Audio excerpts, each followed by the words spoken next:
Dan, kung sakaling mawala ako, lagi mong tatandaan na mahal kita. Hindi, walang mawawala.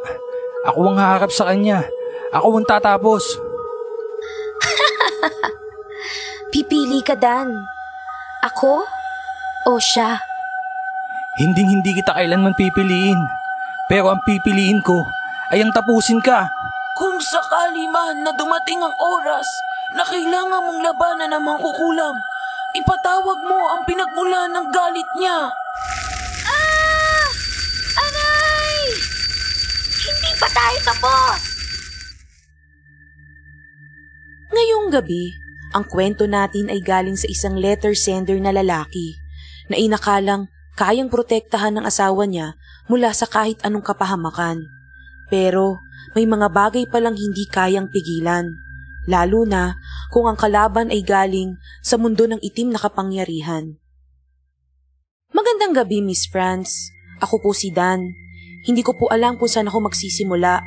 Ang alam ko lang, masaya kami ng aking asawang si Michelle. Maayos ang buhay namin, parehong may trabaho, may sarili kaming bahay. At araw-araw, nagpapasalamat ako dahil siya ang naging asawa ko. Mabait, maalaga, at higit sa lahat, tapat. Bago natin tuluyang simulan ng kwento ni Dan, huwag niyong kalimutang mag-subscribe at i-click ang notification bell para hindi niyo ma-miss ang mga susunod pa nating kwentong katatakutan. Ngayon, handa na ba kayong makinig? Para mas madali niyong maintindihan ang ating kwento, ang ating gagamiting POV ay galing sa letter sender natin na si Dan. Oh, love! Huwag mong kalimutang dalhin yung mga documents, ha? Meeting mo ngayon sa regional heads ninyo, di ba? Oo nga eh. Buti ka pa, love. Kabisado mo lahat ng schedule ko. Salamat ah. Ikaw talaga. Binola mo pa ako. Siyempre naman, asawa mo ko, hindi ba? Package deal na yan. Taga-plano, taga-luto, taga-alaga sa lahat.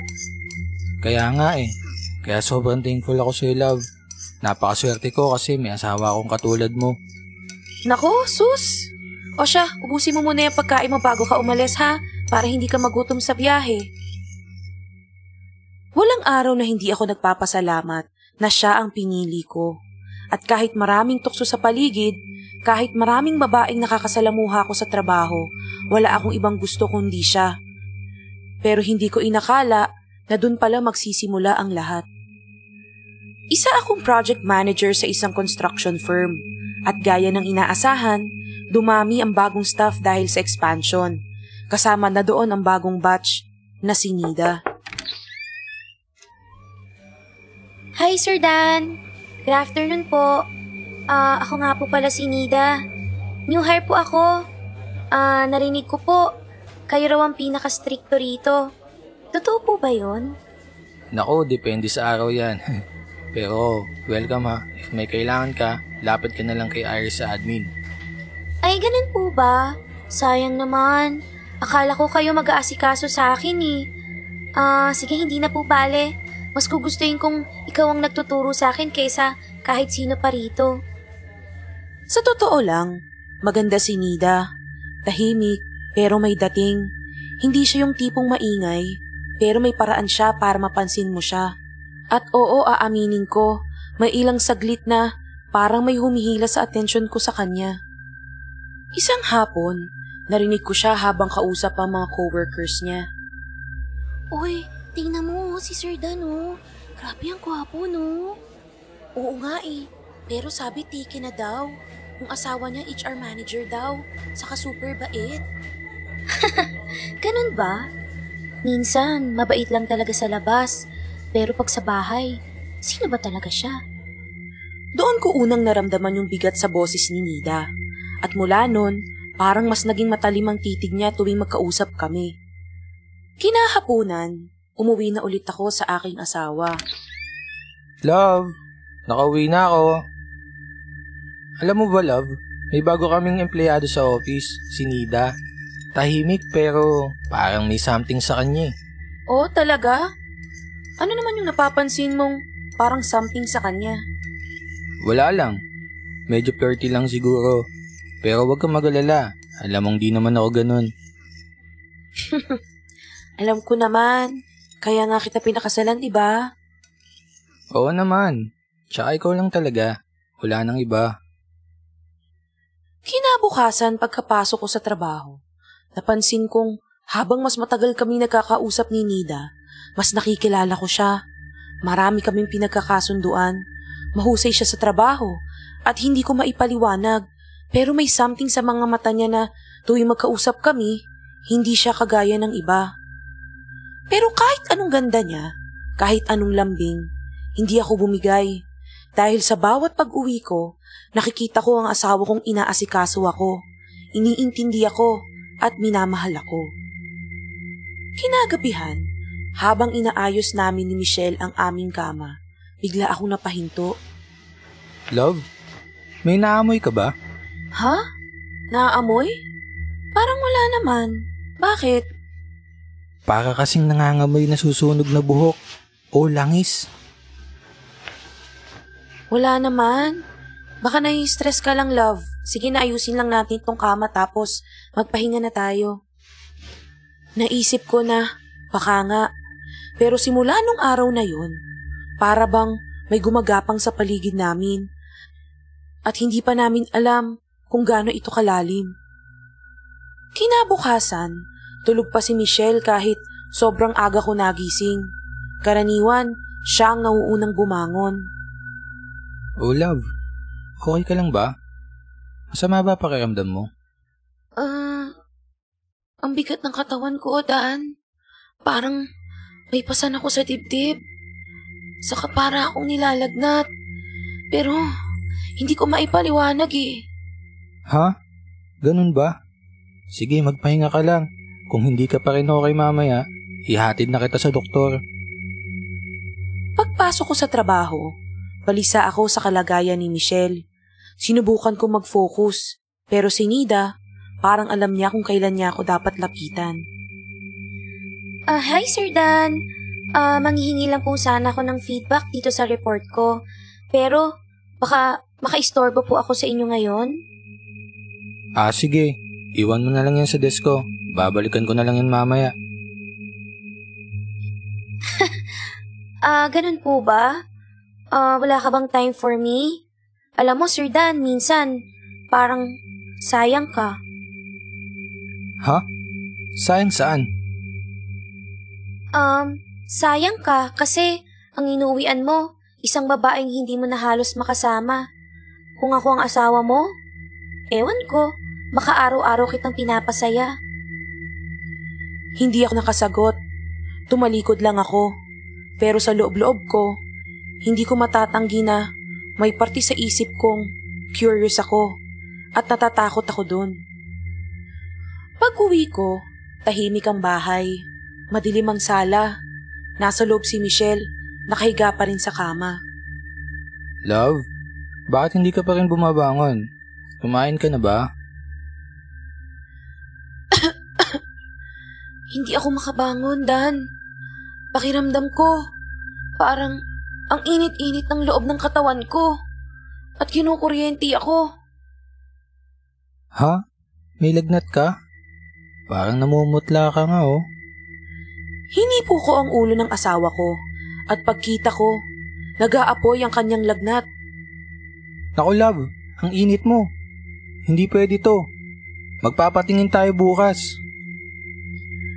Dan, tingnan mo yung braso ko oh. Pagtingin ko sa braso niya, may namumulang marka. Parang paso, pero hindi sunog. Parang may pattern. Hala, saan mo nakuha to? Ha? Hindi ko alam eh.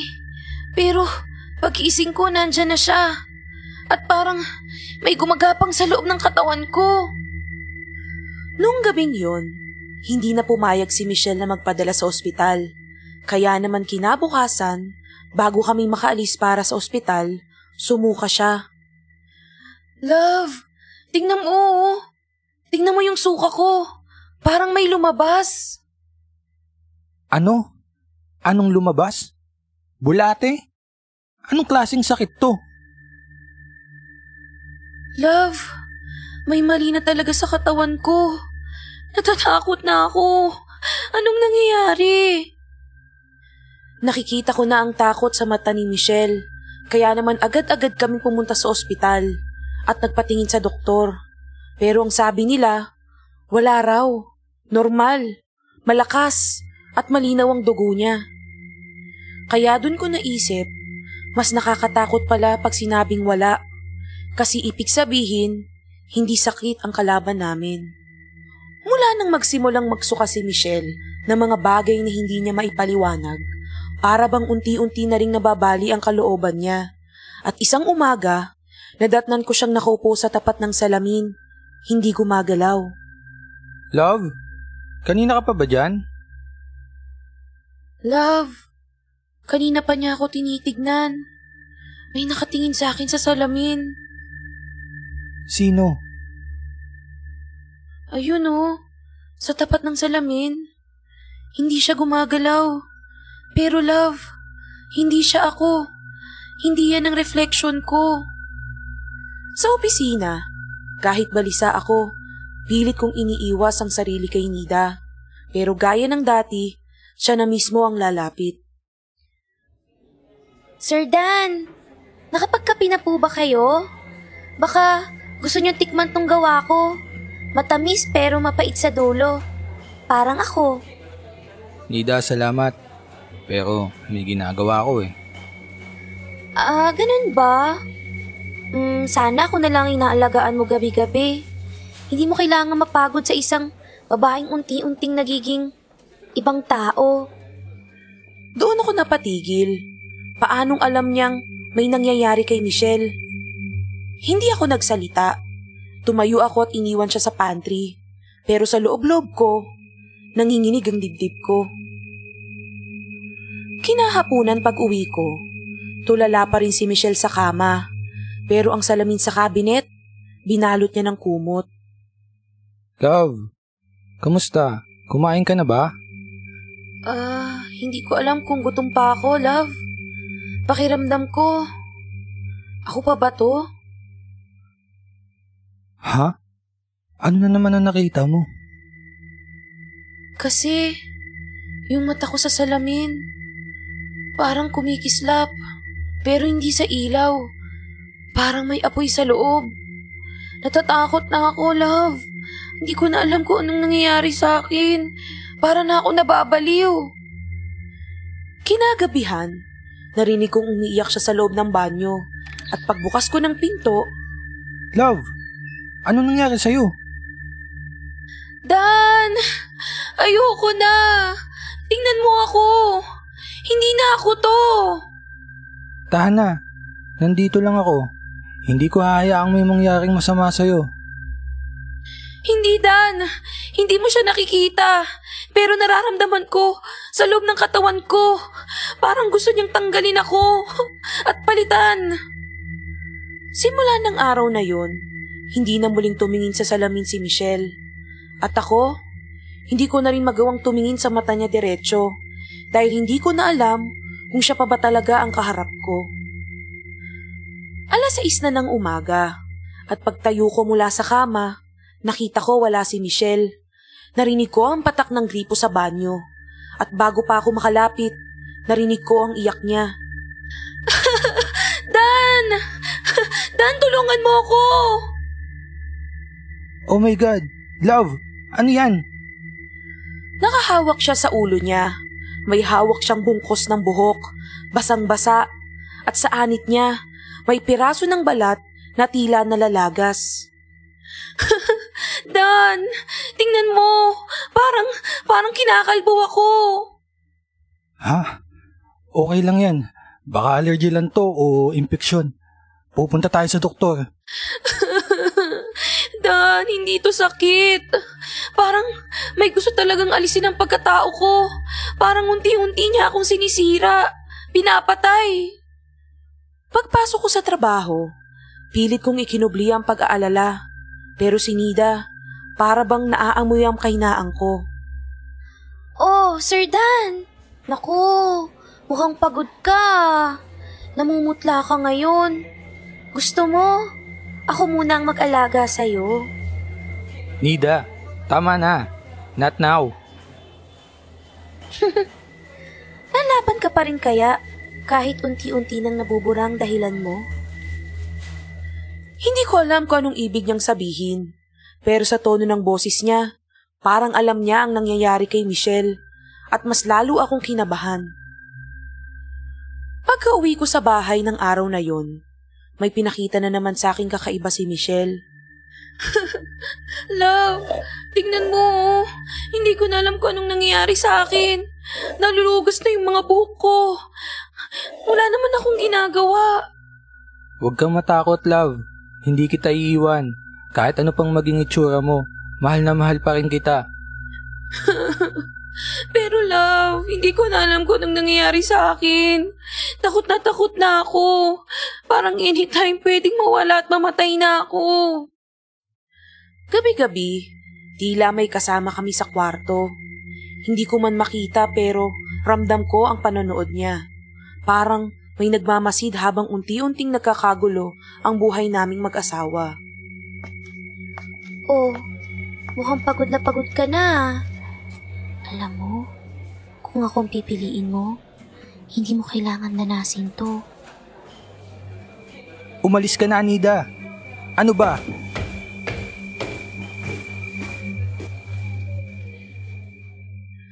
At sa unang pagkakataon, nakita ko ang galit sa mata niya.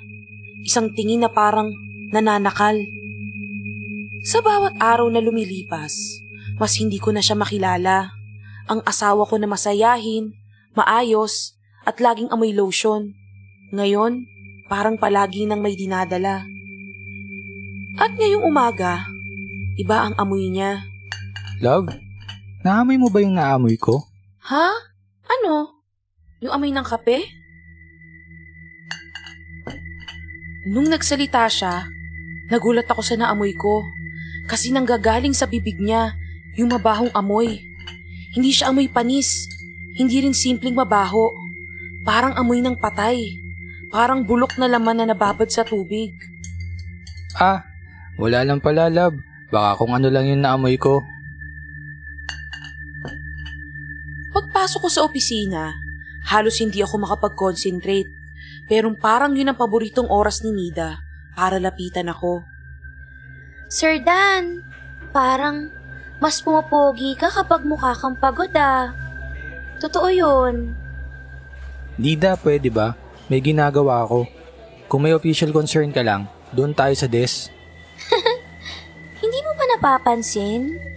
Habang tumatagal, parang ikaw na lang ang natitira. Nagulat ako sa sinabi niya. Para bang alam niyang unti-unti nang nawawala si Michelle. At gusto niyang ipamukha sa akin na wala akong magagawa. Kinahapunan, umuwi ako sa asawa ko. Love, nandito na ako. Nasaan ka?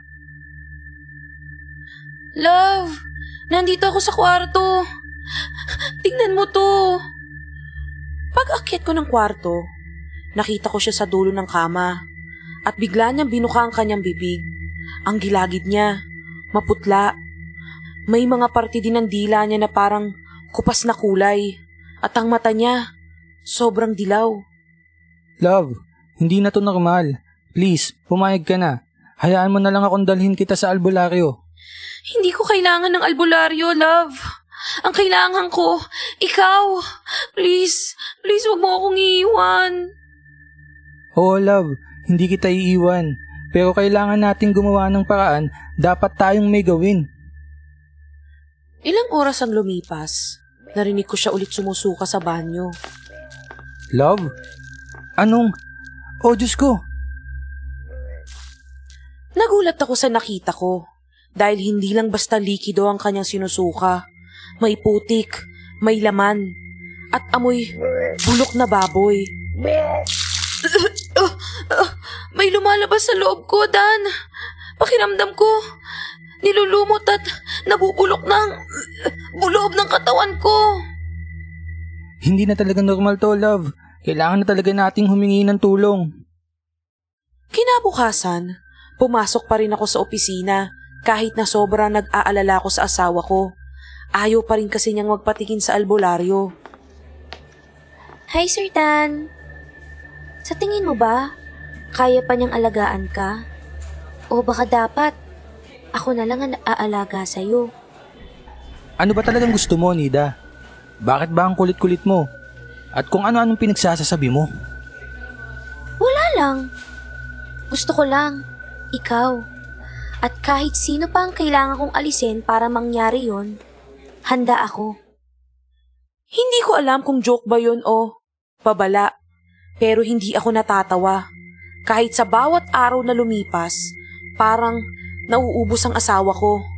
At si Nida, siya lang ang mukhang sumisigla. Maaga pa lang, may kakaiba na akong nararamdaman. Walang tunog mula sa kusina, walang amoy ng kape, tahimik ang bahay. Love? Nasaan ka? Love, anong oras na? Hala, oh my God! Nakita ko siya, nakaupo sa sahig, pawis na pawis, nanginginig, at hindi makabangon. Dan, hindi ko na maramdaman ang mga binti ko. Teka lang, ipahinga mo muna. Baka naipit lang ang ugat mo. Hindi to ganun, Dan.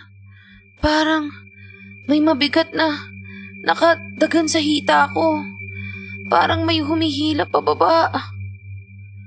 Hanggang sa muli, hindi pa rin nagpadala ang asawa ko sa albularyo o nagpatingin kahit kanino. Hindi ko alam ang dahilan pero parang natatakot siya sa baka malaman namin. Nung araw din na yun, pumasok ko sa trabaho. Pilit kong pinilit ang sarili kong magtrabaho. Pero ilang minuto pa lang, heto na naman siya. Sir Dan, pasign lang po sana ako ng documents. O baka gusto mong ako na lang ang pumirma para sa'yo. Nida, please. Pwede ba? May ginagawa ako. Bakit ba? Ano bang problema mo? Hindi mo naman kailangang gawin lahat mag-isa eh. Alam mo bang masarap umuwi sa isang taong hindi ka iniinda? May asawa ako. At kahit ano pang pinagdadaanan namin ngayon, hindi kita kailanman pipiliin. Hindi na siya sumagot pa sa akin. Pero bago siya tumalikod, nakita ko ang ngiti sa labi niya. Yung parang nang iinis pa. Ngiti na parang nagsasabing, tignan natin kung hanggang kailan. Pagka-uwi ko sa bahay namin nung araw ding iyon, may kakaiba na naman kaming naranasan. Dan, hindi na ako makalakad. Ha? Anong ibig sabihin mong... Pakiramdam ko parang kahoy na ang katawan ko. Hindi ako makagalaw, Dan. Hindi ako makakibo. Parang hindi ko nakatawan to. Agad-agad kong nilapitan ang asawa ko. At sa hita niya, may linya na kulubot na parang pinatuyong dahon. Hindi ito isang balat ng buhay na tao. Love, babalik na tayo sa doktor o sa albularyo. Kahit kanino, kailangan mo na talaga ng tulong. Dan, baka hindi na nila ako maabutan. Nagulat ako. Bigla na lang namatay ang mga ilaw. Tahimik ang paligid, pero may yabag sa labas ng pinto. Dan, narito na naman siya. Bakit? Yung babaeng sinusundan ako sa panaginip ko. Ngayon, gising na siya. Eksaktong 2:00 ng madaling araw, nagising ako na may hinang umuungol si Michelle. Hindi siya nananaginip, gising siya, pero parang may kausap siya. Huwag mo akong hawakan. Huwag mo akong galawin. Layuan mo ako. Layuan mo ako. Love? Sinong kausap mo? Narinig mo ba? Umugulong siya. Paulit-ulit.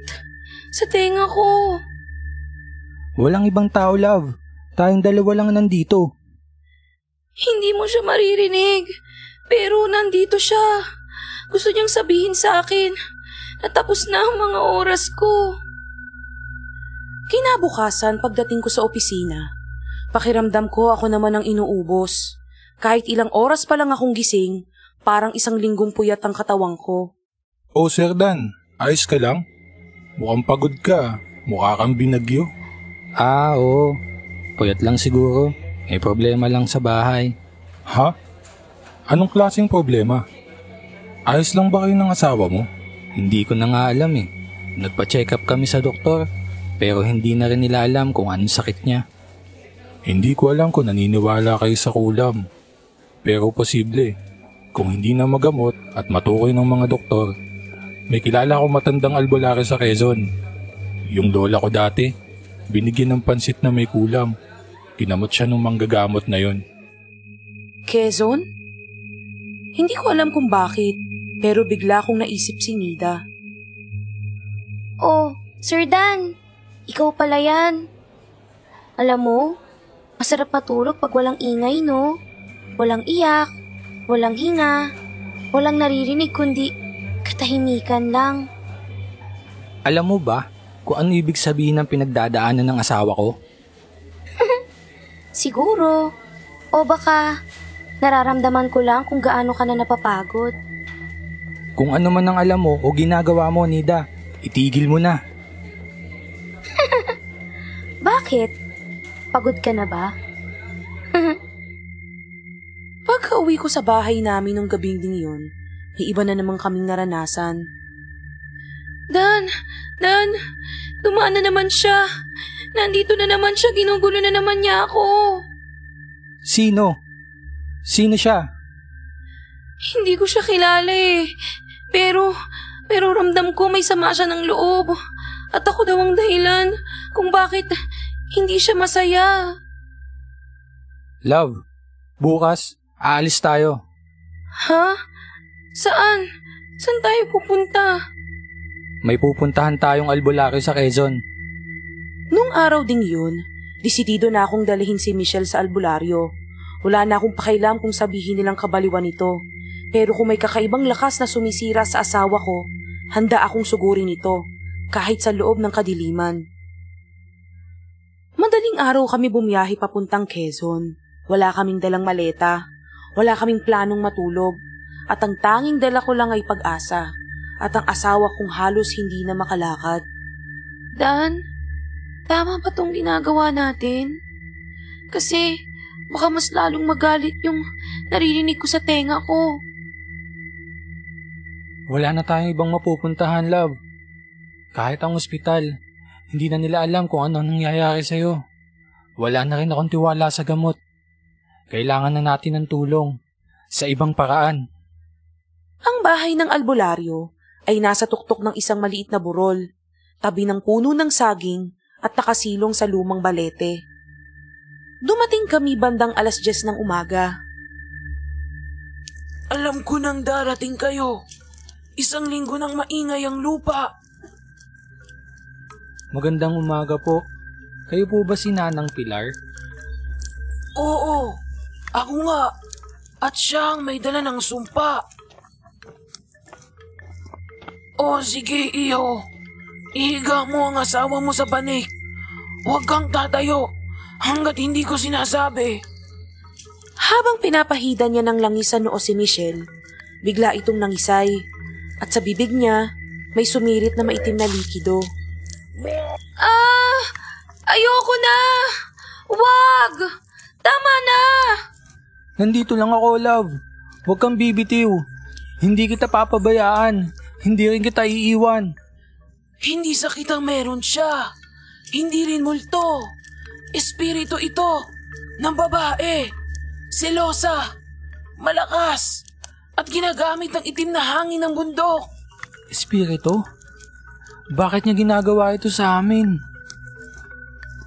May gusto sa'yo. Ang babaeng gumagawa nito sa asawa mo. At ang paraan niya para makuha ka ay alisin ang asawa mo. Unti-unti. Ha? May gusto sa akin? Sino? At paano namin siya mapipigilan? Hindi na sapat ang dasal sa ngayon. Kailangang putulin ang ugnayan. At kailangang ding pagtalikod sa tukso. Dahil habang bumibigay ka, lumalakas siya. Nung sinabi yun ng manggagamot, bigla kong naisip si Nida. At hindi ito ang unang beses. Marami na siyang pinatay. Lahat ng nagugustuhan niyang lalaki, may nawawalang asawa. Sinabi sa amin ni Nanang Pilar na kailangan namin isagawa ang ritual bago sumapit ang hating gabi. Dahil yun daw ang oras kung kailan bukas ang katawan ng tao sa pagkagat ng espiritu.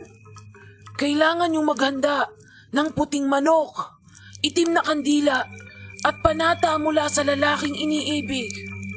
Ako po ba? Oo, dahil ikaw ang pintuan. Ikaw ang pinupuntirya niya. Kung hindi mo siya isasara, mananatili siyang bukas. Pinaupo ako sa harap ng maliit na altar. Sa gitna, isang litratong walang muka, isang pinggan ng asin at kandilang kulay itim. Isara ang daan ng laman, putulin ang lubid ng hangin, at alisin ang patak ng pagnanasa. Hindi ko siya gusto. Hindi ko siya minahal. Hindi ko siya kailanman pinili. Pero habang binibigkas ko ang mga salitang yon, may pumasok na malamig na presensya at ang apoy ng kandila nagkulay asul. Hindi mo ako pinili, pero ako ang pipili para sa'yo. Nanang Pilar, may naririnig ako. May bumubulong sa akin. Huwag kang lalapit! Huwag kang titingin sa mata niya! Nagulat ako. Tumigil ang lahat at sa harap ko, biglang lumitaw ang isang imahe. Mukha ni Nida, pero hindi tao. Mata niya, kulay dugo. Ang bibig niya, may ngiting punit. At sa likod niya, parang usok na may hugis kamay. Pumili ka na, Dan. Ako o ang asawa mo? Dan! Huwag kang tumingin sa kanya! Huwag kang titingin! Eho! Putulin mo ang ugat! Pumikit ako, sumigaw, at binasag ang itim na kandila gamit ang kamay ko. May pumutok na tunog, at pagkatapos nun, katahimikan. Dan, nawala na siya. Nawala na ang babae. Nandito lang ako, love. Tapos na ang lahat. Ligtas ka na. Akala ko, tapos na nga. Pero habang nakatitig si Nanang Pilar sa apoy, halata sa mukha niya. Hindi pa siya kampante. Kung iniisip mong tapos na ito, nagkakamali ka, iho. Kinabukasan, mas maaliwalas na ang mukha ni Michelle. Nakakain na siya kahit konti. At sa wakas, nakita ko siyang nakangiti ulit. Pero si Nanang Pilar, nakatitig lang sa bintana, tahimik. Nanang Pilar, ibig sabihin po ba nito, ligtas na kami? Sa totoo lang, iho, malakas ang babaeng nakalaban natin. Magiging ligtas lang kayo kung tapos na siya at makuha na niya ang totoong gusto niya. Ha? Ibig sabihin po ba nito, hindi pa rin kami ligtas? Yung babae sa panaginip mo, hindi siya tao, iho. Matagal na siyang may galit at pinanganak siyang may itim na kapangyarihan. Ang kulam, hindi lang yan sumpa. Parang ugat ng damo yan. Puputulin mo sa ibabaw, pero babalik pa rin pagbuhay pa ang pinagmulan. Noong dekada 90, may isang babae dito sa Quezon na kilalang mangkukulam. Nasunog siya ng mga taong bayan dahil sa mga ginagawa niya. Ang naiwan niyang anak, biglang nagtago. Lumaki na siya sa syudad. Tahimik, maganda, mabait sa paningin ng mga tao. Pero sa loob, punong-puno ng galit ang batang iyon. Sa kinuwento na yun ni Nanang Pilar, bigla kong naalala si Nida. Tahimik, maganda, pero laging may suot na kwintas na hindi niya inaalis. At sa mesa niya sa opisina, may kahon na luma, parang hindi bagay sa modernong gamit niya. Nanang Pilar, paano kung kilala ko po siya? Kung siya nga yun, at buhay pa ang babaeng yun, hindi sapat ang ritual. Ha? Ano pong dapat kong gawin? Kailangan mo siyang harapin, iho. At kung hindi siya titigil, ikaw ang dapat magtapos sa kanya. Dan, mas magaan na ng konti ang pakiramdam ko. Talaga? Buti naman at okay na ang pakiramdam mo. Oo, pero kapag pumipikit ako, parang may batang umiiyak. Babae, nag-iisa siya. Ha? Bata? Oo, yun ang nakikita ko ngayon sa panaginip ko. Sinasabi niya, ako na lang ang mahalin. Hindi ko alam kung anong ibig sabihin noon, Dan. Noong gabing yon, napagtanto ko na ang ginagawa sa asawa ko. Hindi lang ito basta inggit lang. Ito'y galing sa galit na pinalaki at minana.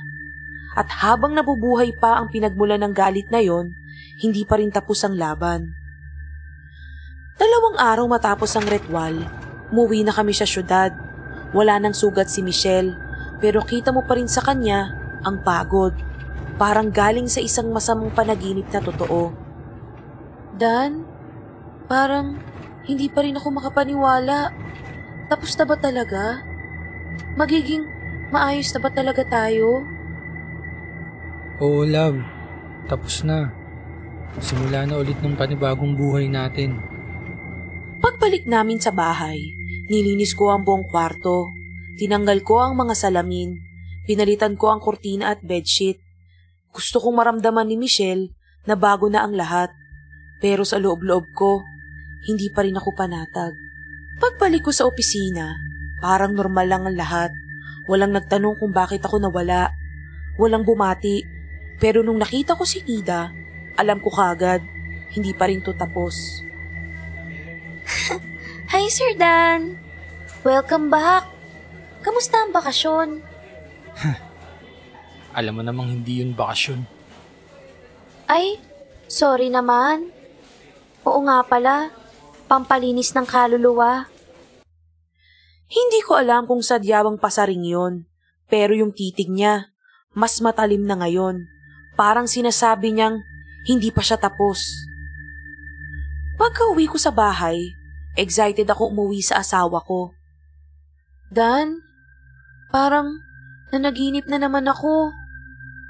Ha? Sino? Siya ulit. Pero ngayon, hindi na siya galit.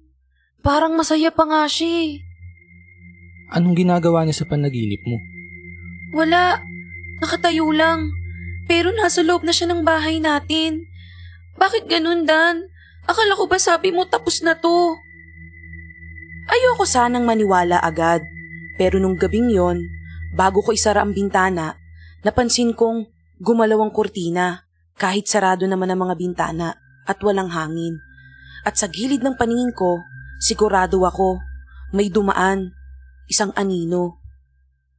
Pagkising namin ng isang umaga, inakala naming tuloy-tuloy na ang pagbuti ni Michelle. Nakakakain na siya, nakakapaglinis ng bahay. Akala ko, tapos na. Pero isang gabi, bigla siyang tumayo sa kama. Tulog, pero naglalakad. Love? Anong ginagawa mo? Kukunin na niya ako. Sasama na ako sa kanya. Napapagod na ako. Love, gising! Gumising ka! Dan, nakala ko ba tapos na to? Pero naririnig ko pa rin siya. Ginugulo pa rin niya ako. Yung boses, ngayon hindi na siya galit. Gusto niya na akong isama. Gusto niya na akong patayin. Pagpasok ko sa opisina, pakiramdam ko, ako naman ang unti-unting hinihigop. Pagod ako kahit bagong gising. Hindi ako makapag-focus. At si Nida, parang mas kampante na, mas tahimik. At doon ako mas natatakot. Hi, Sir Dan.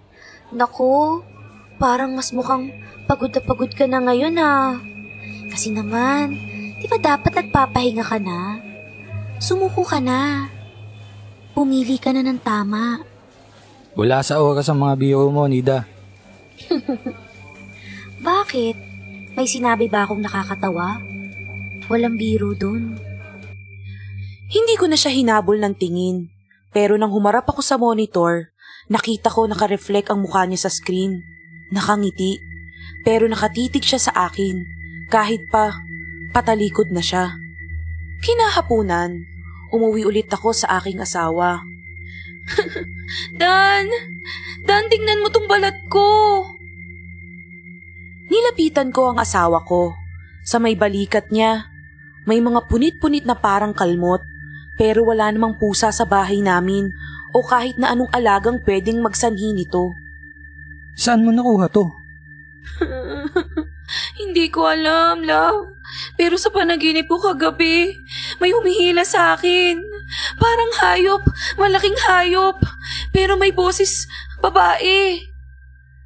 Sa mga panahong yun, hindi ko alam kung ano na ang aking gagawin. Takot na rin ako. Kasi akala ko, kahit papaano, matatapos na ang problemang ito. Kinagabihan, pagharap ko sa salamin ng banyo, napatigil ako. Ang mata ko, namumula, at ang balikat ko, parang may mga pasa. At sa likod ko, sandali kong nakita ang sarili ko na parang nakayuko, pero hindi ako gumagalaw. Akala ko, Miss France, si Michelle lang ang target, pero ngayon, ako na rin ang unti-unting pinanghihinaan. Naiisip ko, baka ako ang totoong gusto niyang kunin, at hindi ang asawa ko. Pagpasok ko sa opisina, parang araw-araw akong pagod. Wala naman akong sakit pero para akong laging may lagnat. Parang hinihigop ang lakas ko. At haba akong humihina, si Nida, lalo pa siyang gumaganda. Mapula ang labi, maliwanag ang balat, at yung presensya niya, parang siya ang may hawak ng buong opisina. Hindi na ako nakatiis. Nilapitan ko na si Nida. Nida, sabihin mo na kung anong gusto mong mangyari. Ha? Ano sinasabi mo dyan? Ang dami mong tanong. Hindi ka pa ba pagod? Oo, pagod na ako. Pero mas pagod na si Michelle. At kung ikaw ang may kinalaman sa nangyari sa kanya, humanda ka. Wala akong ginagawa. Ang gusto ko lang, ikaw. Kung pinipili mo na ako, di sana hindi na nahihirapan ng asawa mo. Kahit anong mangyari, hinding-hindi kita magugustuhan. Ganun ba? Sige, tignan natin kung hanggang saan yung pagmamatigas mo. Pag-uwi ko sa bahay, nasa banyo si Michelle. Nakayuko sa inidoro. Sumusuka na naman siya, pero may kasama ng dugo. Love, ano nangyayari sa'yo? Dan, hindi ko na alam hanggang kailan ko to kakayanin. Pero kailangan mong tapusin to. Tatapusin ko to, kahit anong mangyari. Habang kami ni Michelle ay nauupos, si Nida naman ay lalong sumisigla. Parang bawat sakit namin, siya naman ang lumalakas. At habang lumalalim ang gabi, ramdam ko, ang dulo ay papalapit na. Kinagabihan, hindi ko na halos mabuhat ang katawan ko. Para bang may nakadagan sa dibdib ko buong araw. Wala akong lagnat, pero para akong pinipiga mula sa loob. Kinabukasan, hindi ko na kinaya. Lumapit na ako kay Nida at kinausap siya ng harap-harapan. Oh, Sir Dan, anong kailangan mo? Binisita mo pa talaga ako. Tigilan mo na kami. Gusto mo na ba ako? Ako na ba ang pipiliin mo? Hindi. At kahit kailan, hindi kita pipiliin. Ay, talaga ba? Naku, sayang naman. Ikaw pa naman ang pinaka-pinaghahandaan ko. Nung bumulong siya sa akin, parang may malamig na dumaan na hangin sa amin. Pero parang hindi na siya tao. Ikaw na lang ang kulang. Nagulat ako. Pumutok ang mga ilaw at ang mata ni Nida, pulang-pula, at ang ngiti niya, parang pang demonyo. Hindi mo na ako matatakasan, Dan. Nandito na ako sa loob mo. At wala ka ng choice, kundi piliin ako at iwan ang asawa mo. Sa sinabi niyang yon, doon ko napatunayan na si Nida ay wala talagang planong tumigil hanggat hindi niya ako nakukuha. Pag-uwi ko sa bahay, ang asawa ko parang naghahabilin na. Love, kung sakali mang mawala ako, Gusto ko lang malaman mo na mahal kita. Huwag kang magsabi ng ganyan, love. Hindi ka mawawala at hindi rin ako aalis sa tabi mo. Hindi tayo susuko. Wala na ako iba pang pagpipilian pa. Kailangan ko na siyang harapin. Ako na ang tatapos sa kanya. Kahit ano pang mangyari, kahit wala nang balikan. Nung gabing yon, si Michelle, habang nakahiga, wala na siyang malay.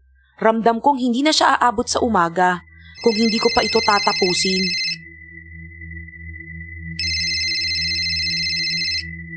Nida, magkita tayo. Ngayong gabi, sa lugar na alam mo. Dumating siya.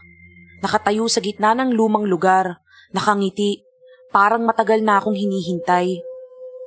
Oh, ang tagal mo naman. Handa ka na ba? Handa na akong tapusin to. Ngayon din.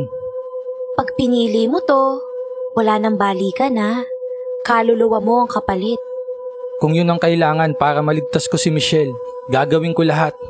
Bigla akong naramdaman na para akong hinihigop sa loob. Nagdidilim ang aking mga paningin at ang tibok ng puso ko parang huling beses na. Pero hindi ako pwedeng sumuko.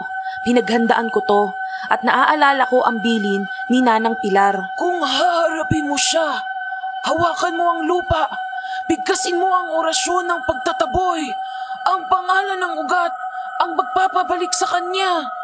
Sa ngalan ng lupa't dugo, sa ngalan ng pinagmulan mong sinunog, bumalik ka sa anino ng galit mo. Hindi mo ako kayang labanan! Walang bisa ang dasal mo! Akin ka na! Mahal ko si Michelle at kahit kailan, hindi ka magiging siya. Nakita kong sumisigaw siya habang kinakaladkad ng anino ng katawan niya. Parang sinusunog siya ng sarili niyang galit.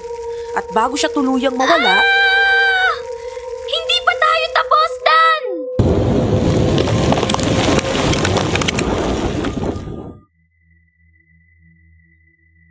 Dalawang araw matapos ang gabing iyon, nagising si Michelle sa ospital. Malakas, tahimik ang katawan, malinis ang isip. Pero si Dan, hindi na nakita. Parang nawala na parang bula. Miss Franz, ako na po ito si Michelle. At kung naririnig mo po ito, gusto ko lang pong sabihin na may mga taong handang mawala para lang may manatiling buo. At hanggang ngayon, sa bawat ihip ng hangin, parang may tinig akong naririnig mula sa salamin. Love, ligtas ka na. Lumipas ang ilang linggo.